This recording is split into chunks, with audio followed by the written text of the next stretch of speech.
कुछ लोगों की ज़िंदगी से हमें बहुत कुछ सीखने को मिलता है और उन्हीं में से एक हैं Benazir Bhutto.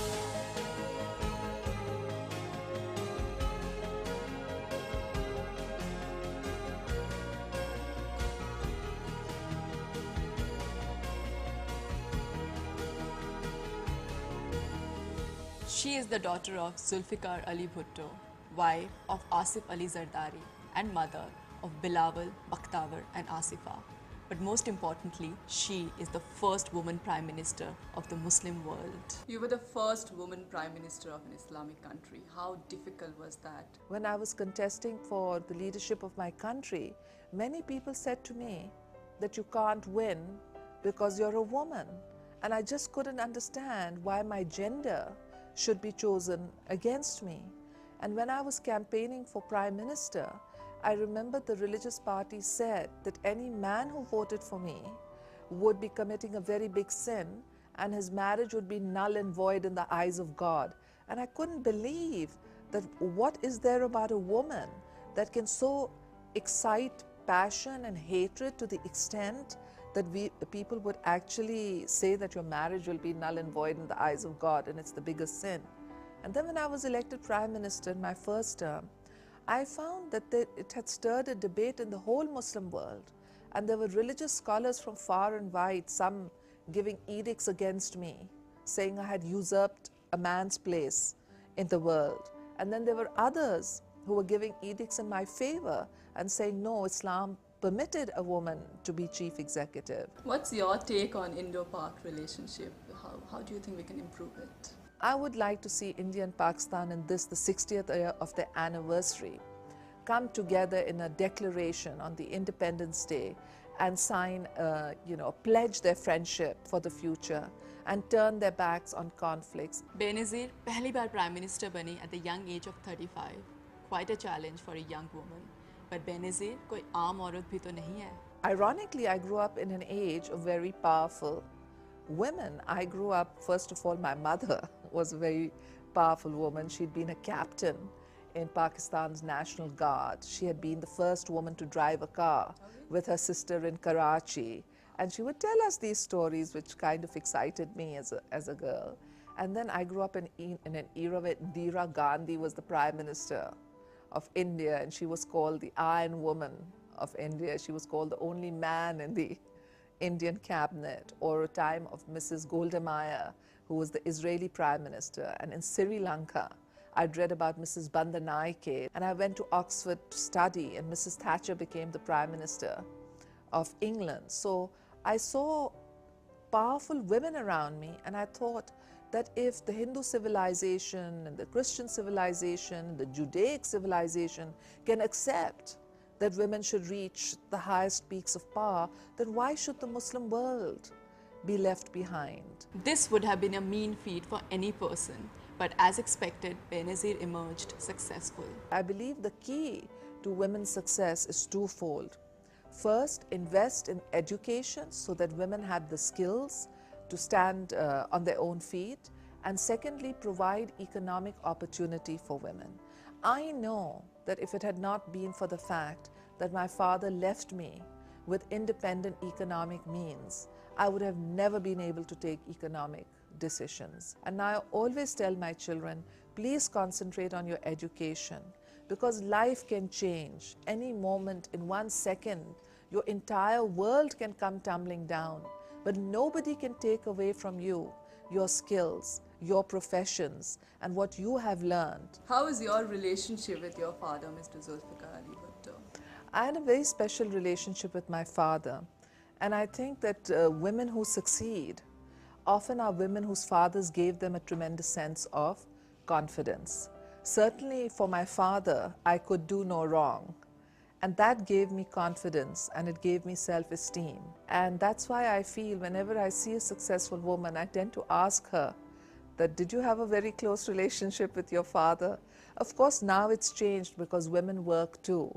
So with both men and women working, I'm sure that a lot of children get confidence from their mothers too. A proud mother, Benazir draws much of her life's inspiration from her 3 beautiful children, break के बाद होंगी कुछ और दिलचस्प बातें, so stay with me on High Life Dubai.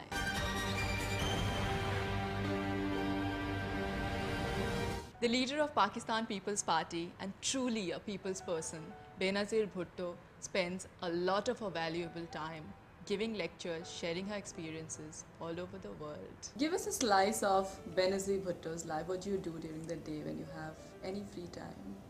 I wish I had free time. I was just reading an article about alpha mothers and beta mothers. And I was reading that alpha mothers slot everything into their schedule. They even slot time for their children into their schedule. And I thought, how awful. I'm an alpha mother. My diary is so full. And I was reading about beta mothers and how, you know, they're more laid back. So I really think that somehow modern life has made us all so busy, and time has become a scarce commodity. So I find that I'm really in the hands of my different offices, and everything from morning to night is slotted, and a day becomes a month, and a month becomes a year, and you say, well, where did that time go? What do you think about Dubai? Well, Dubai is wonderful. I remember when I came over here, there were so many sand dunes, and they've all disappeared and transformed into skyscrapers. When I came here, the streets didn't have names. Most of the streets didn't have names, and the houses didn't have numbers. And such a transformation has taken place in the last 7 years.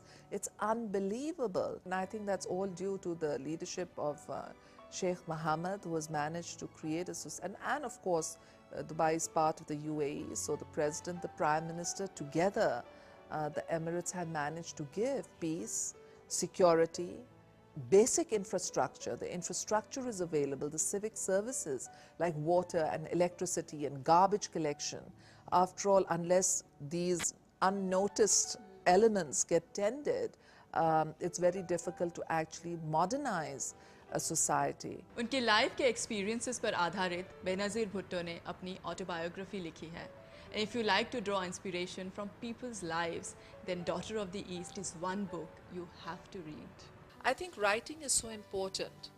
Very much. And if you don't write, how do you remember what happened? And all of us are really, our nations, our societies, our culture, we are all a collection of memories, experiences and memories. Yeah. I was reading your autobiography and must say you've had an adventurous and very, very interesting childhood. Tell us about your unique childhood and how it has influenced you as an adult. I was born into a very different kind of world. When I was growing up, it was a life where there was a great disparity between the rich and the poor. So I grew up in a world of privilege, but it was a world that I knew wasn't fair.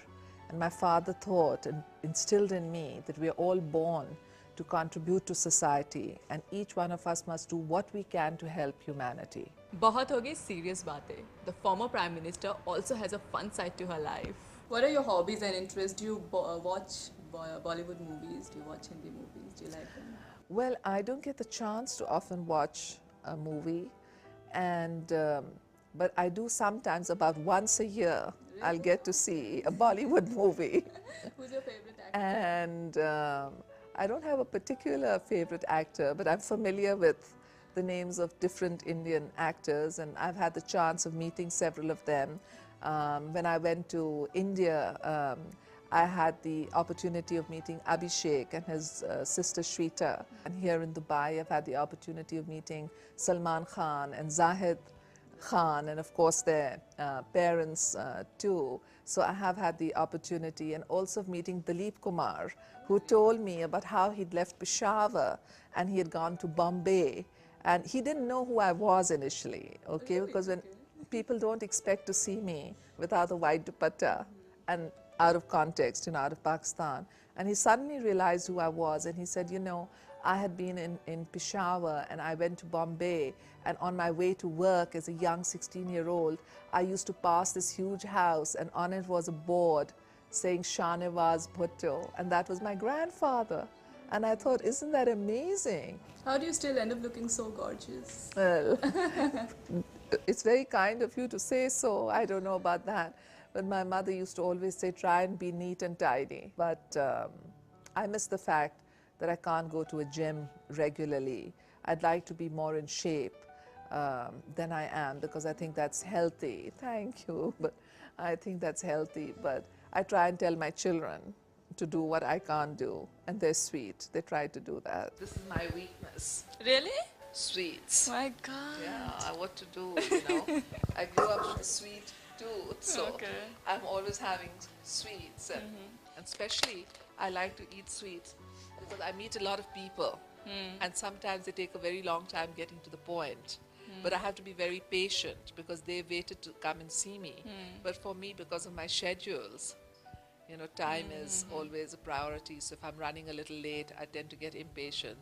So to stop me from being impatient, I like to then have a sweet. It helps? Yes, it really helps. Okay, I'll try that. I mean, don't, because it helps you be patient, but it doesn't exactly help you otherwise, because it piles on the calories, and I wouldn't want you to do that. Here's one book on dieting, the Okay. Shangri-La diet, Okay. which says you can have sugar.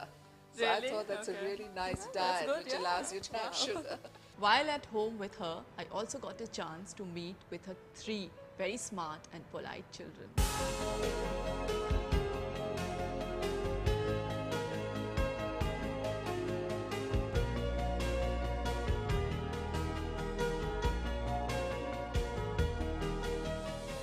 Are you inspired by your mother? Oh, definitely I'm inspired by my mother. I'm taught that heaven lies at the feet of the mother. So not only am I inspired by my mother, I'm motivated by my religion to be inspired by my mother.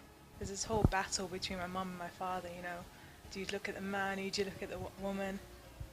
So every time I get into a dispute with my dad, like women should do this, women should do that, I say, but look at our mum.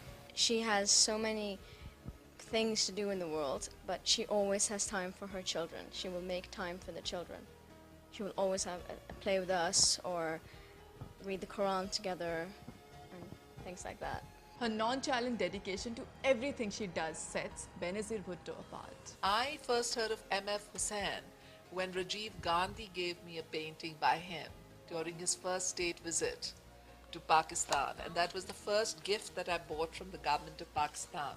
Because if you're given gifts, it goes to the government. And it's up to you whether you buy the gift or you don't buy the gift. But because it was Rajiv Gandhi who had given it to me, and we'd followed the Gandhi dynasty so much in India, that was what I got. And it was a painting by M.F. Hussain. And it was about how patience brings its own rewards. So one has to be patient. Where do you think the world is heading towards? What message would you like to give the younger generation of today? Tolerance. I'd say please be tolerant of each other. And I worry about it because I grew up in a world where the values of democracy and pluralism and tolerance were stressed. So I think that tolerance and pluralism and respect for freedom of religious worship is very important. But your generation is a much more exciting generation. You have the internet and you have mobile phones and you have so much more information at your fingertips. So I think in a way the challenges will also be greater. But I have great faith in the younger generation to do what our generation could not in terms of peace and eliminating poverty and hunger and backwardness. Benazir बाहर से तो खूबसूरत हैं ही, पर उनकी असली खूबसूरती है उनके भीतर. I was really lucky to have met her up close. Are you contesting? Yes, I'm hoping to contest. All the best. Thank you. General Musharraf says I can't, Okay. but I want to, and the people want me to. So let's see. I'm sure you'll win. Thank you. Thank you.